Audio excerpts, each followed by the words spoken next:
포르바진.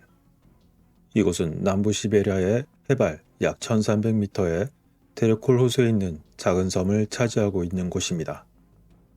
위치는 러시아 연방 투바 공화국의 남동쪽에 있는 쿵그루툭 마을에서 서쪽으로 8km가량 떨어져 있으며 몽골과 러시아 국경에 가깝습니다. 이곳은 러시아에서 가장 신비로운 고고학적 유적지 중 한 곳이며 시베리아 남부산맥의 높은 외딴 호수 중앙에 있는 작은 섬에 있습니다. 이곳은 몽골 국경에서 불과 20마일 떨어진 중세 유적으로서 외벽이 수미터의 높이로 솟아 둘러싸고 있습니다. 게다가 크기가 대략 8,500평 정도로서 30개 이상의 건물의 흔적이 미로처럼 남아 있습니다. 사실 이곳 포르바진은 접근하기 어려운 지역 중 하나인 테레콜 호수의 섬에 있는 고대 벽돌 요새의 폐허입니다. 이곳의 벽은 대략 215m 곱하기 162m의 직사각형의 영역을 둘러싸고 있으며 동서양쪽으로 전체 섬의 대부분을 덮고 있습니다. 내부는 두 개의 큰 마당과 중앙 건물 단지, 북쪽과 서쪽 및 남쪽 벽을 따라 작은 마당으로 구성되어 있습니다. 서쪽과 동쪽의 외벽은 비교적 잘 보존되어 있고 정문은 동쪽 벽의 중앙에 있으며 문턱과 경사로가 있는 곳입니다. 외부의 벽은 최대 높이 10m까지 유지되어 남아있으며 내부의 벽에 남아있는 최대 높이는 1에서 1.5m가량이 남아있습니다. 그런데 이러한 테레콜 호수는 다소 이상한 곳입니다. 그 주변에는 사람이 살지 않는다고 오랫동안 믿어져 왔습니다. 이 지역에는 인간 생활의 흔적이 없었으며 모든 고분은 유목민의 무리가 대이동하는 기간 동안 남겨졌습니다. 그리고 또다시 이후에는 아무도 살지 않았던 것으로 알려져 있었던 것이죠. 그러나 투바인들은 놀랍게도 수세기 동안 호수 근처에 살지 않았음에도 어디에서 무엇을 찾아야 하는지 잘 알고 있었습니다. 그들이 말하는 나쁜 곳이란 호수에 비정상적으로 차가운 물이 있는 지역이었습니다. 그리고 이곳 호수의 일부 장소는 동물뿐만이 아니라 새조차도 피해 다녔으며 사람들은 그곳에서 불편함을 느꼈습니다. 그리고 어떤 곳에서는 호수가 해발 1300m가 아니라 마치 훨씬 더 높은 곳에 있는 것처럼 물조차 끓일 수가 없었습니다. 투반어로 점토집이라는 의미의 프로바지는 유목민족인 위구르족이 건설한 요새로 오랫동안 생각되어 왔습니다. 이들은 한때 몽골과 남부 시베리아에 걸친 제국에 살았었고 지금은 이들의 현대 후손들이 이와 다소 떨어진 주변에 거주하고 있는 것으로 보였습니다.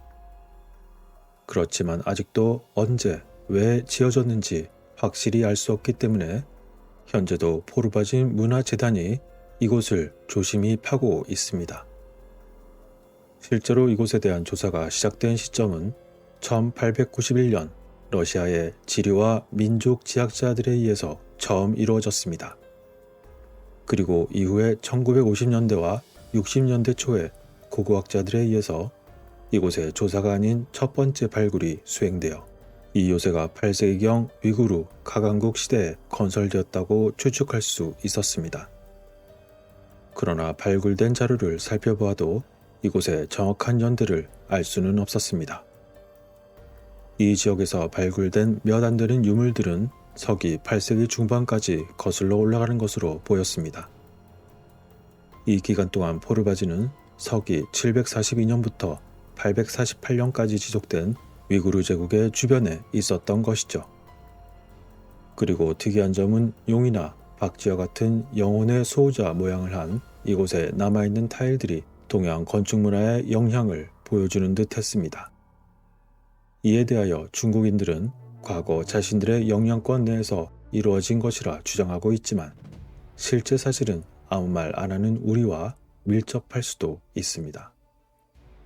남아있는 기와들과 마무리 자재들, 그리고 은으로 귀걸이 장신구들과 여러 정황들이 매우 흥미롭기 때문이죠.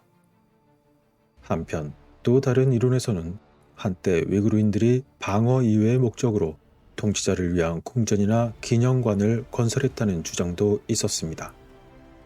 그러나 이곳의 매우 독특한 배치는 그 시대 다른 위구르 요새보다 훨씬 더 복잡해 보였기 때문에 그것이 의식을 위한 장소였을 수도 있다고 보는 것이죠. 유목민이 통치하는 국가는 종종 그들 이웃 문명과 서로 공생관계를 가졌습니다. 따라서 위구르인들의 경우 여러 문화들이 서로 상호간에 영향을 미쳤을 것입니다. 그들은 예언자 조로아스터의 가르침의 요소를 결합한 당시 일부 유행했던 마니교뿐만 아니라 불교와 기독교를 받아들이기도 했었습니다. 따라서 이곳 포르바진이 당시 어떻게 사용되었는지를 알 수만 있다면 이곳의 사연을 이해하는 데 큰 도움이 될 수 있는 것이죠.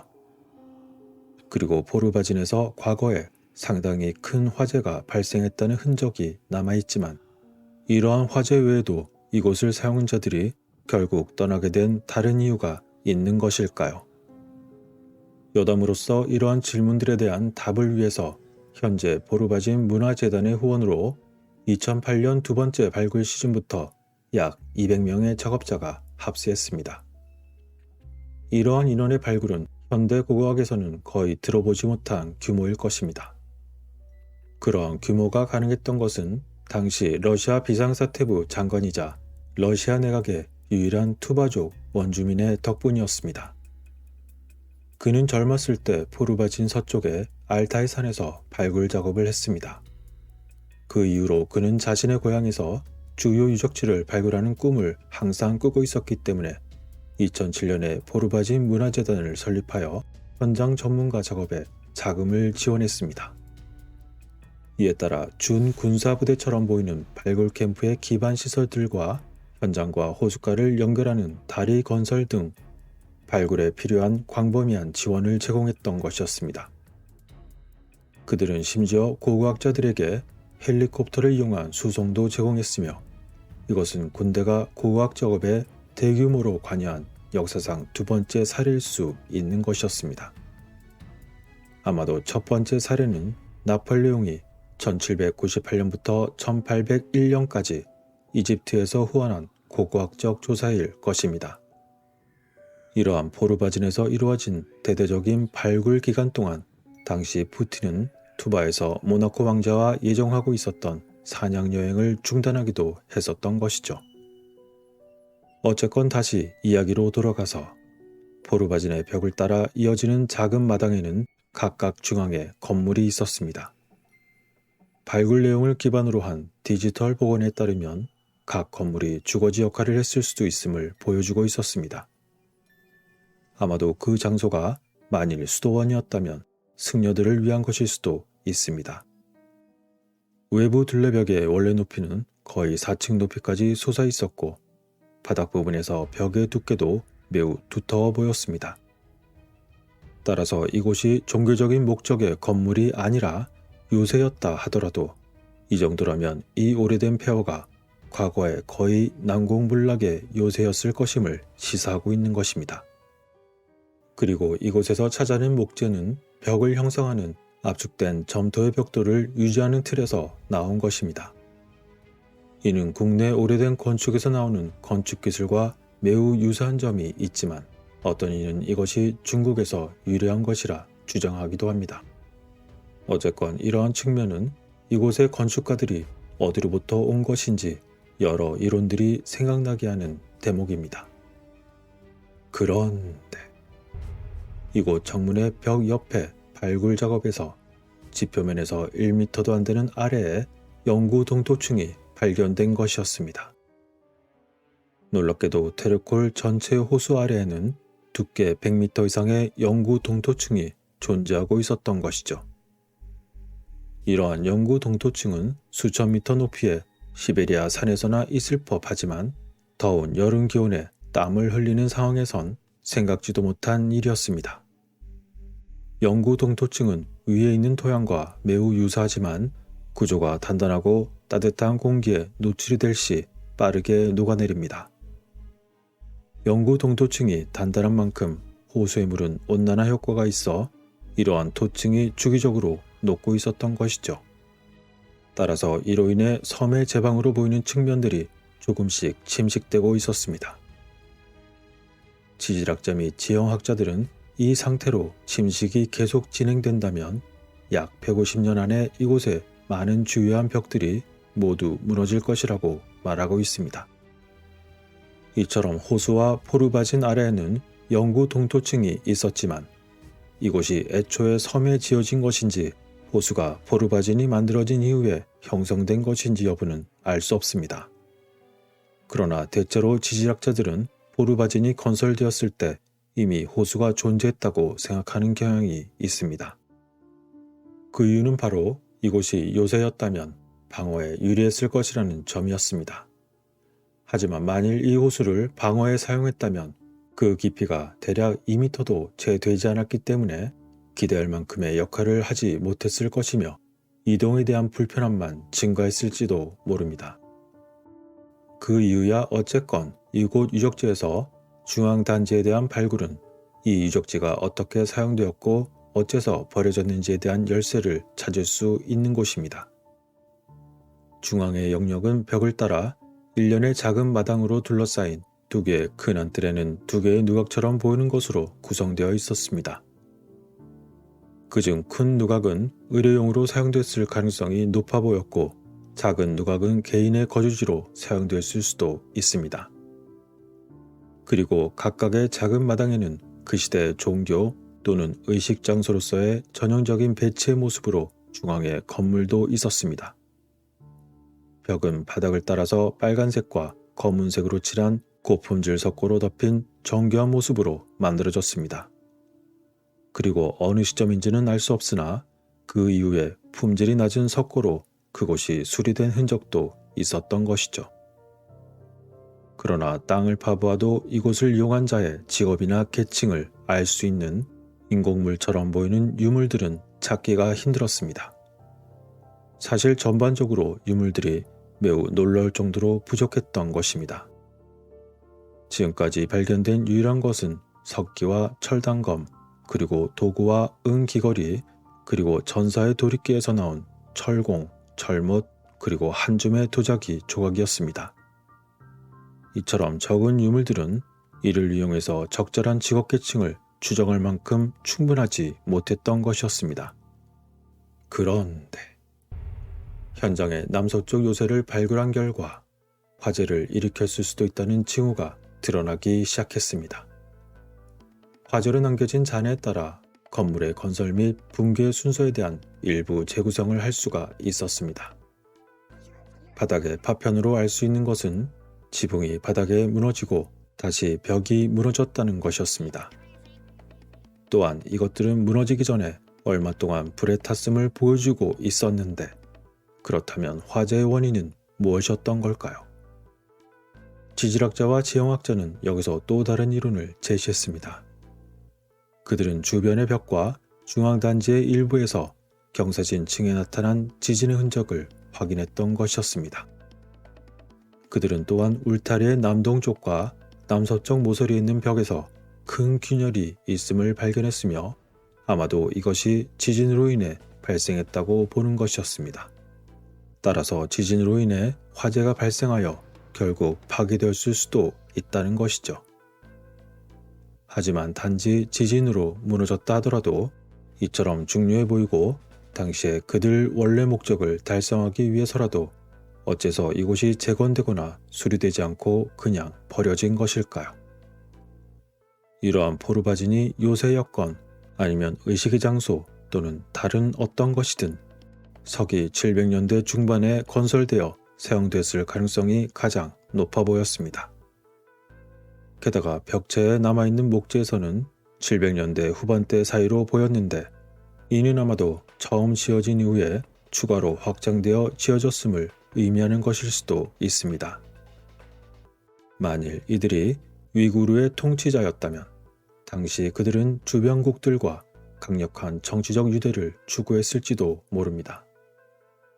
포르바진은 현재 카자흐스탄과 몽골 그리고 중국의 국경 지역에 흩어져 있는 현대 남아있는 위구르인들에게도 매우 중요해졌기 때문에 정치적으로 민감한 곳입니다.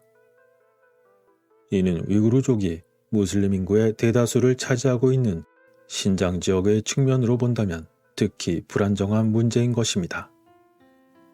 위구르인들에게 포르바진이란 그들의 역사의 시작과 함께 그들의 역사 초기의 위구르 문화의 선진적인 발전을 보여주는 유적지이기 때문입니다. 따라서 위구르 학자들은 중세 위구르 유적지의 특성을 중국에서 따온 것이 아니라고 단정짓기도 했습니다.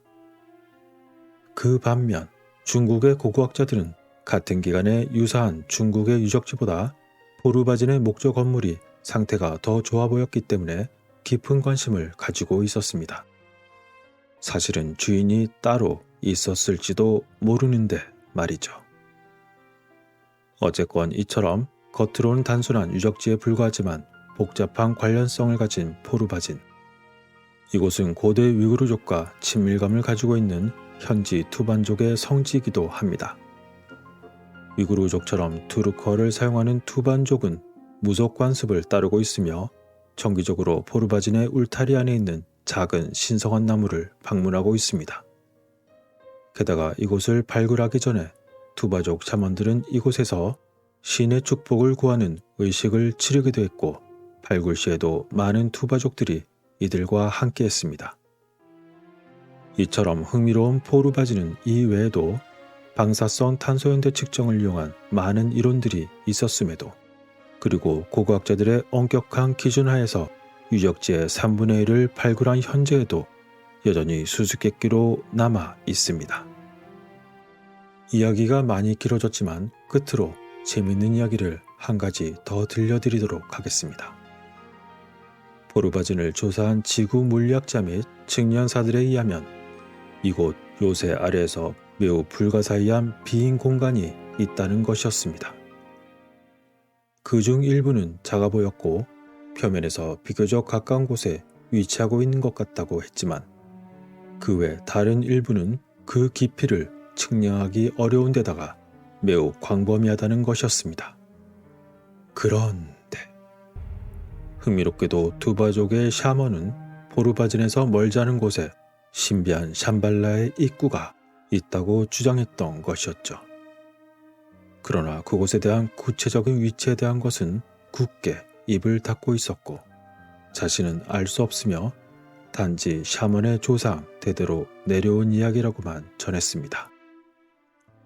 제가 끝으로 이러한 이야기를 드리는 이유는 지난번 부채지산의 비밀 소설에 나오는 내용과 서로 관련된 이야기들이 바로 이곳과 은밀한 연관이 있을지도 모르기 때문입니다. 과연 흥미로운 이곳 포르바진의 진정한 이야기는 무엇이었을까요? 그리고 포르바진의 진짜 주인은 과연 누구였을까요? 그리고 또한 이곳이 만들어진 은밀한 이유는 무엇이었을까요? 그 어떤 상상을 하시던 모든 판단은 여러분들의 몫입니다.